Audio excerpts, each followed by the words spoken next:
Welcome to Succes Talks. As CEO and founder of Working Wardobes, I call myself an accidental nonprofit leader. What started as just a one-time only event, a day of self-esteem for women in 1990, has become a fully operational nonprofit organization. Today, we serve over 5,000 men, women, young adults, and veterans every year with services that get them back into the workforce with success. Succes Talks is the only streaming video show in Orange County that interviews thought leaders from all different industries and cultures about the importance of philanthropy. We'll cover topics that weave together the fabric of corporate social responsibility, personal giving, and compelling stories of people's journeys to success. Welcome to Succes Talks. I'm Jerri Rosen, and I'm here with a wonderful, wonderful man, George Esquivel, designer of incredible shoes. George, thank you so much for being here. Thank you for having me. Oh my goodness. Yeah. So, George, this story about George Esquivel is like a movie. I don't know about all that, but So it's been an interesting ride for sure. So you had an incredibly difficult childhood. You have now an incredibly successful life and family and business. What was that road from a barefoot kid to success? I mean, I think it's just literally putting one foot in front of the other. I mean, you've built this organization and you kind of don't look at what's tomorrow, right? You just, what do you do today? And you put one foot in front of the other and just keep going. And I mean, for us, like Shelly and I always, my wife, we've always agreed that as long as God keeps opening up the doors, we'll keep walking through them. It's not really about we have to make X amount of dollars to continue the business next year, because it really hasn't been about money. It's been about the brand and the business, and it's a family business, and the kids are involved in the family business. So it's become much more than just a business. It's part of our life. It is our life. But you carry that brand. It's the George Esquivel brand. And there is so much cachet around your particular brand and what you've done. But you started in very humble circumstances. And that you saved your money just to get your first pair of tennis shoes. Yeah. So tell us about what that like was. I went to 12 or 13 different schools from kindergarten to high school. My father would either get thrown in jail or he decided he didn't want to pay the rent. So we would move from an apartment into a motel, 7 of us sleeping in a room. And I think the passion for beautiful things, and when I was younger, it's the sneakers, right? You think a white sneaker is luxury. You think a brand new, which it is. To someone who has nothing, that is luxury. And as I got older, I started realizing that I just wanted beautiful things, because all of my memories were of ugly things, a roach-infested motel or hand-me-downs that were torn, all of these things that I've wanted to create beautiful things. And that's where it started. It wasn't about I want to sell beautiful things. I just wanted to make beautiful things that I could wear, that I consider beautiful. And obviously my early designs were not what they are today, and the craftsmanship wasn't that, but I'm really into the aesthetics of something beautiful, something that is handmade and that wears over time, and it just gets better with age. But you had this love of footwear and shoes and boots. There was something that inspired you about leather goods. I think that the lack of wearing the fakes growing up, being envious of the kids who actually had the Nikes and the Vans and the Converse, that when I was a kid and I did get a pair, I would keep them in a box and scrub them, and I would be neurotic if I got a scuff on them, because it's your only pair of shoes. I remember in high school I had a pair of fake Reeboks, and they sell this thing called shoe goo. So when my sole would wear out, I have to put it on this sole so it wouldn't wear out. And they were the fakes. They weren't even the real ones, because I could never afford the real ones. So it was just, I think what drove me to shoes was the lack of shoes. And I think it was just God's way of like, hey, here you get to, it's kind of, I think he has a very interesting sense of humor, that to go from not being able to afford shoes to now I get to design beautiful shoes, and friends like shoe companies send me shoes. I mean, it's kind of funny, actually. It is the cosmic joke. Yeah. So you have this old world aesthetic about leather and the artisans that work for you. How do you train the men and women who work in your studio? I mean, I think first, when they come to us, it's, do they love what they do? Because we've had very good craftsmen and women that we've had to let go because they look at it more of as just a job.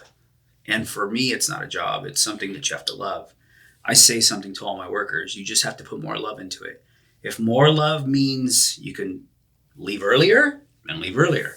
If more love means you have to work longer, then work longer. But that's what it's about. It's an attitude. And I think anybody can learn to do anything.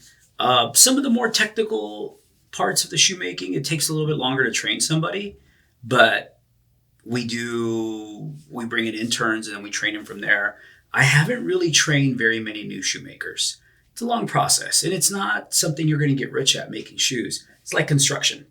You want to go swing a hammer all day, but you're not going to get rich. Right. So that's kind of the same. I kind of make that correlation when people show up.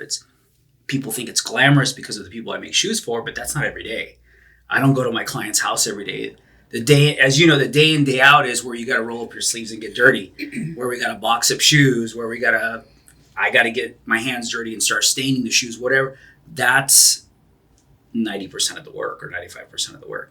So I think a lot of people, when they see that and they want to be a part of the process, but then they leave because celebrities aren't showing up to my place every day.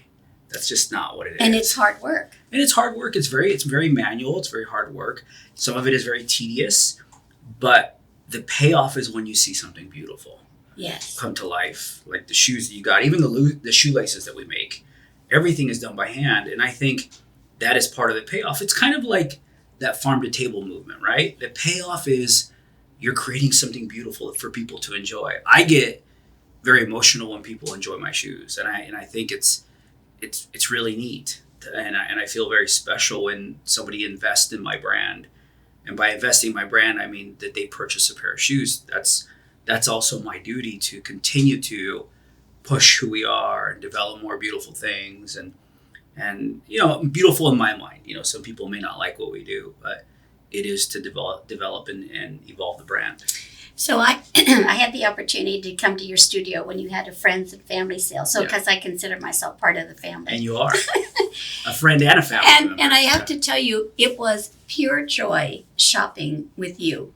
Oh, thank you. To have George Esquivel untie the shoes, loosen the laces, and put that shoe on my foot. Oh my God, George, that was like a peak moment in my life. I really enjoy that. I mean, I love getting to know my customers.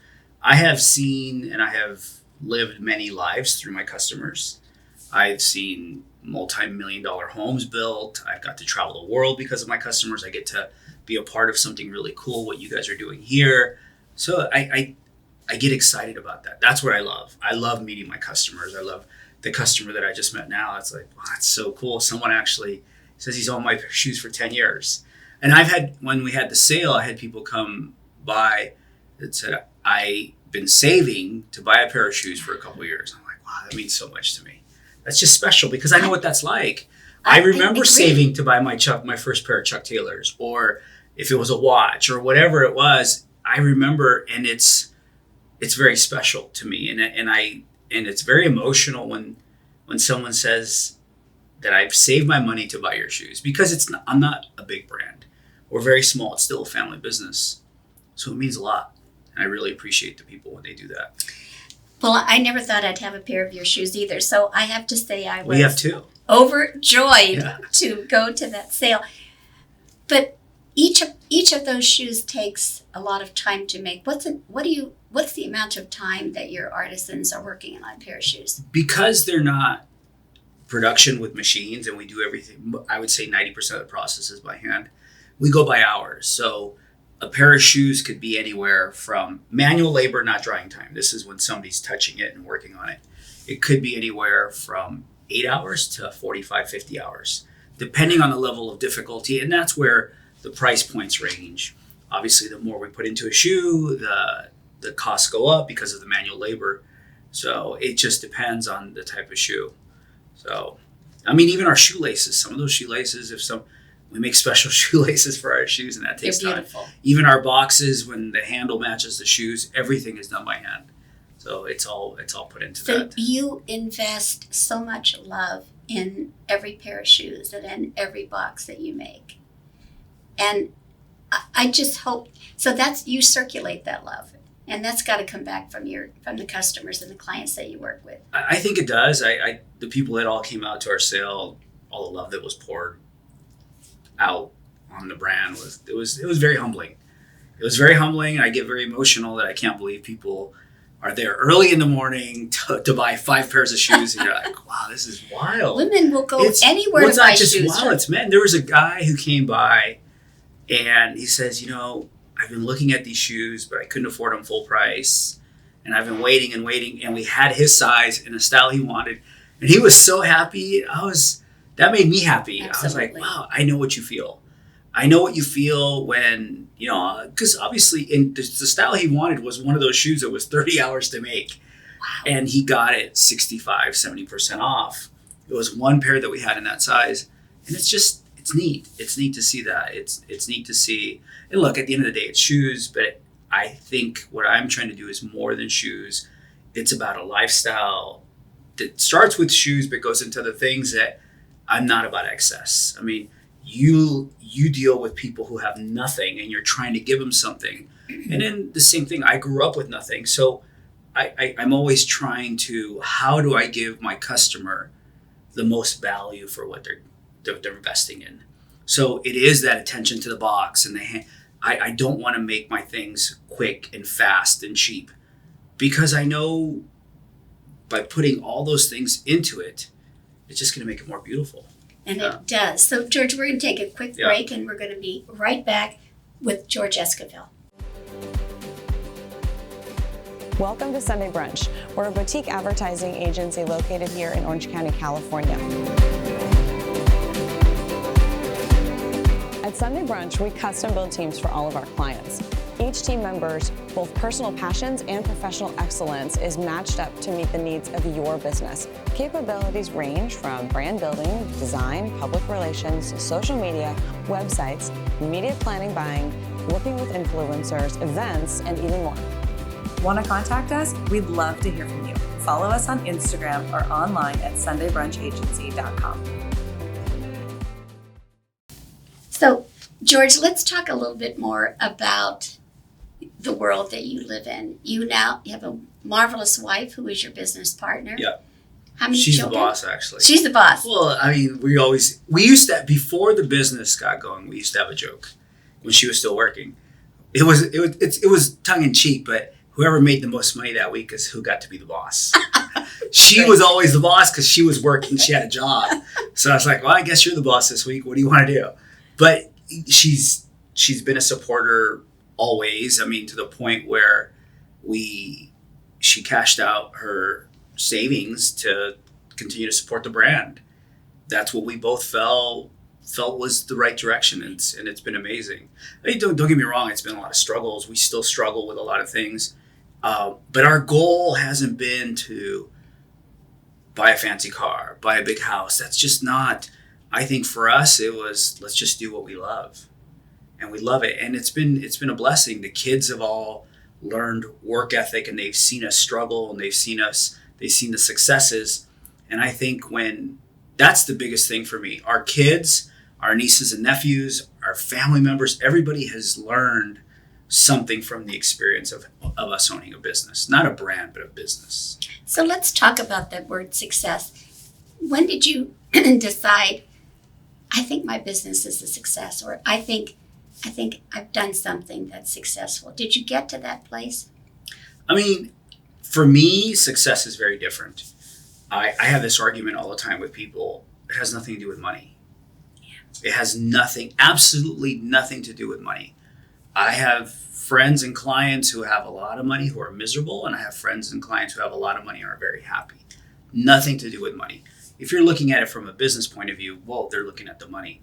I'm looking at all the other factors that make it a success. That my kids learned hard work because of my business. They've all cleaned toilets. They've all come and helped.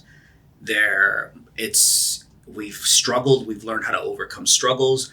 I think my kids appreciate life a little bit more, where they look at things differently, because any job they have, they're actually going to judge their bosses and the owners differently because they know of the struggles. And I've seen it firsthand where my kids have learned patience and understanding. And I think that's always been our goal. Our number one goal was our kids. That's always been it. And our goal has always been to have great humans. And I think we're on that path. And I think that's a success for me. Don't get me wrong. I love going and meeting my clients, and it's the coolest thing in the world. And it's one of the perks of what we do. And it does feel good when people can afford anything they want and they choose to buy my shoes. That's also a success. But to me, it goes much deeper than that. It's about just life, right? Quality of life. So you created this successful life for your family, which you didn't have, but you said, I want to make sure that this happens for my family, the family that I create. Yeah. And you could do that. You did it all new. You did it the George Esquivel way. I think it was out of ignorance. I didn't know what I was doing. I just kind of let God lead me and just kind of went in that direction, and what was right. And because I've had opportunities, and we've chased the money, and whether it was a consulting job or, hey, let's place this order. And those things weren't fulfilling to me. They were great and I learned something from them, but they weren't fulfilling in the sense of like, wow, I've made it. I've made it. To be honest with you, the coolest thing is when we're all packing up the shop and my 3 kids show up to help. That is like, and my nieces and nephews were there to help. And what more do you want? And it wasn't like, you better show up. They're like, hey, Dad, we're here. That to me is fabulous. That's success, where the kids just show up and they're not kids. They're 26, 22, and 18. So they have their own lives already and they're already doing their thing. But when they show up to help Mom and Dad and what can we do, and Dad, and you see my daughter helping people and helping them try shoes on, and she has her own job and she makes good money, but she came and helped out. That's success. That's a life well lived. That's a life well lived, and I was blown away. And then the people that just showed up to say hi and what can we do to help? How can you want us to help pack up? There's just so many. You're just blown away by people. But I think it's that passion, George. You bring this aliveness and this joy to your world, and we want to be in your orbit. I mean, how fun is that to be with you? Thank you. I mean, I think part of that joy is I know how miserable life can be. Yes. So for me to wake up every day and wake up next to my beautiful wife, have my kids, have a business, as hard as things get, as having a business where, how are we going to pay the bills this month? Whatever issue's happening, the leather got lost and where we need to turn in this pair of 500 pair order, all of those issues, I still know it's not as bad as it was when I was growing up and we had nothing and we were homeless and we were evicted and my dad was in prison or he was on drugs. So now I'm kind of pretty happy-go-lucky. Like, life is great. If it was to all go away today in terms of the business, it's amazing. I've traveled the world because of my business. I've met royalty because of it's mind-boggling. It is mind-boggling. So you've talked with celebrities. You've fitted celebrities with shoes. You've been with Anna Wintour. I mean, what stands out in your mind as someone who really moved the needle of your heart when you met them? I would say move the needle of the business and move my heart as well was her, Anna Wintour, believing in me, supporting me, having me saying that, like, we believe in you is kind of a little bit kind of awe-inspiring. And I'm still to this day, which is funny. I've always wanted to give her a hug, but I've never given her a hug. She doesn't give hugs. So when I see her daughter, I tell her, please give your mom a hug for me.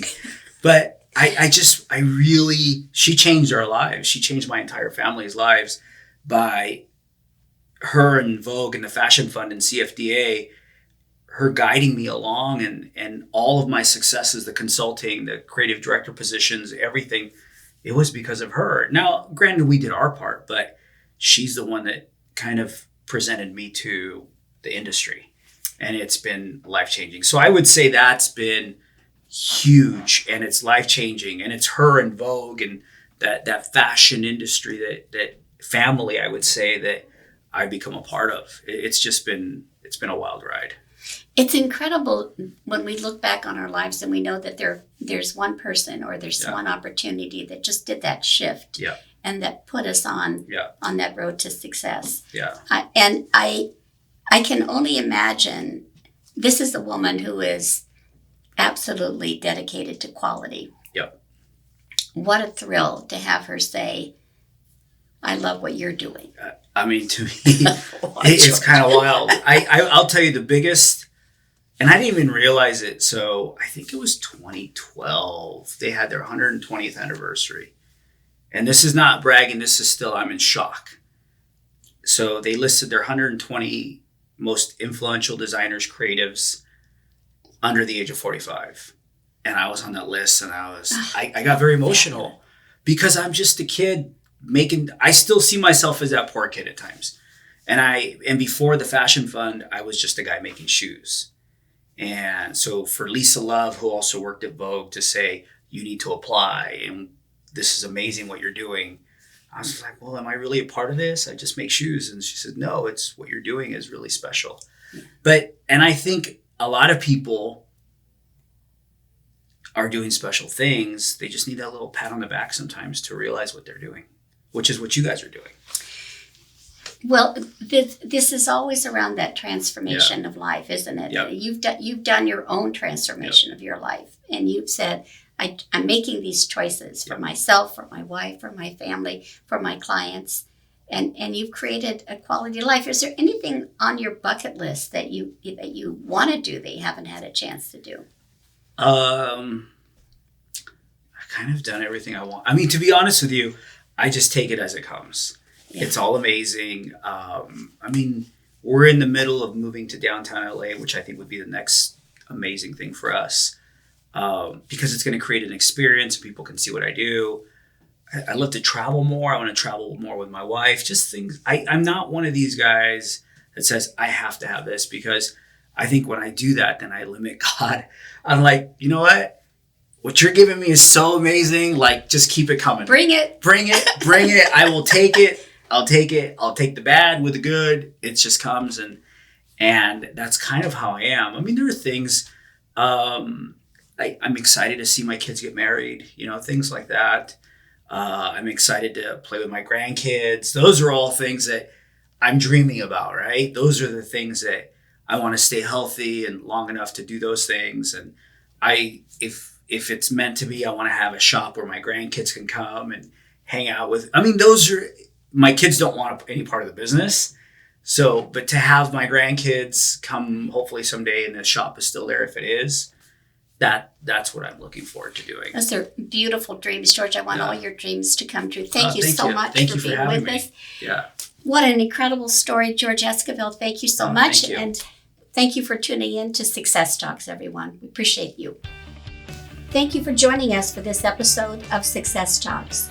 We look forward to bringing you thought-provoking episodes again soon, and look forward to your feedback and remarks.